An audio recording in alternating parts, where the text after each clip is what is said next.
that you said right after the business to person. Oh, humanizing AI. So that's something I'm extremely passionate about, right? Is this artificial intelligence and how it can enhance the ability to gather insight because of just the vast reach of data points it's able to bring in. Yeah.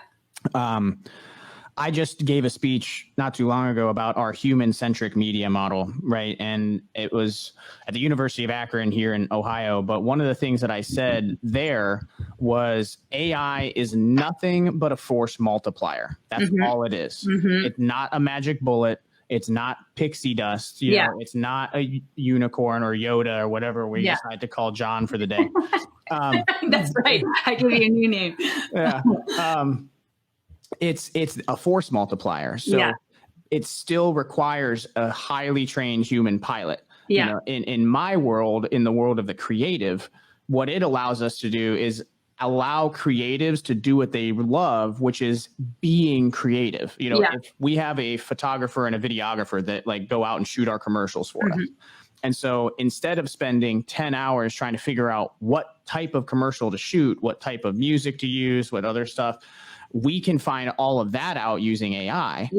And then what they do is phenomenally execute and get really, really creative with the shots, with the audio, with the music, with, you know, all this other stuff, which is what they actually love doing. So it really unlocks creativity. And it allows that person to bypass, you know, this period of time that they would have spent just mindlessly researching or brainstorming. And now they can take this data set, brainstorm for half the time, get an even better result, and really just go out and take some awesome pictures. So I'm curious, like, if that's the process in the creative world, what would that equivalent kind of be, you think, in the sales world? Like, what would AI unlock for that human pilot to be able to drive?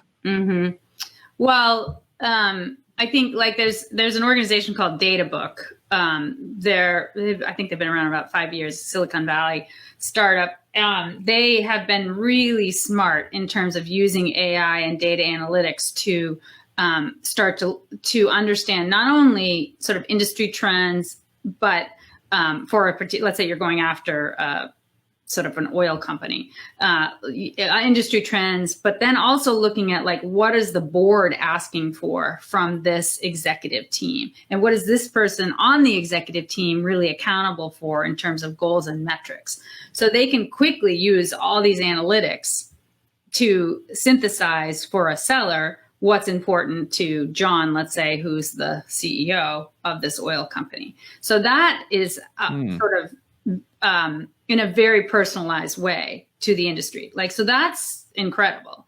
But it still doesn't I still can't walk in there with my analytics and sort of sell you on the fact that now I actually know more than you do about you and your industry, without sort of also empathizing with what this must feel like for you and other things I've experienced about you and your customers.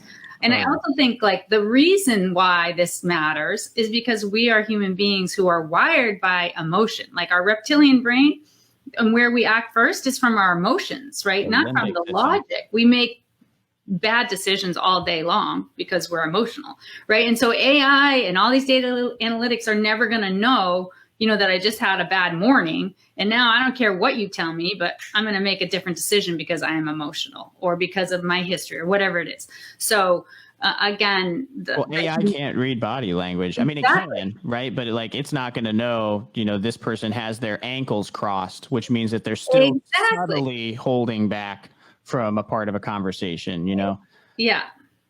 That's never going to be able to replace you getting face to face with a client and actually own, like the Les Brown quote that I use all the time is, don't get what you want to say get in the way of what they need to hear. Yeah, you know, sometimes you walk into a client's office, and this actually just happened last week to me. I walked in, noticed that, you know, he was agitated while he was making coffee. So we spent the first half an hour of our consult just talking, letting him vent. Yeah.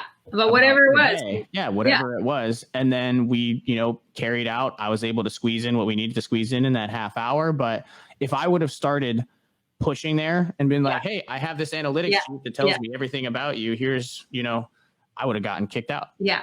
Easy. Exactly. Yeah, or at least it would have probably just gone right. His brain wouldn't have been focused enough. It would have just gone in, as we used to say, one ear out the other. I remember what I was going to